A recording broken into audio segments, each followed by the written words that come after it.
And before we get started on Sokol Science School, I want to mention my necktie. It has Egypt on it. That's in honor of the coming exhibit, King Tut, Wonderful Things from the Pharaoh's Tomb, on June 14th. How exciting. That's my little promo.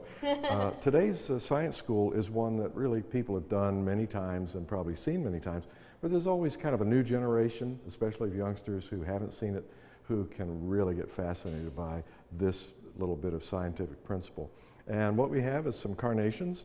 You can see that these are the original white. They haven't been sort of retouched or treated.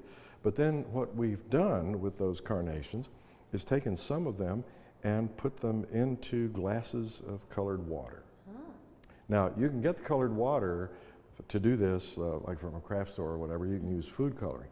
But if you use food coloring, you have to really concentrate it, like a lot of drops. 20 drops, you know, in a quarter of a cup. I mean, really concentrate the color, or this won't work. We have two-toned flowers because our education staff use this blade. Now, this is something to be careful about. This is a box cutter, and maybe it's have the very parents sharp. use that to cut the stems long way. That's a grown-up thing, exactly, because what we did was slice these stems down the length like that so that we could split them and then take each half and put it into a different color of water. And why does this work?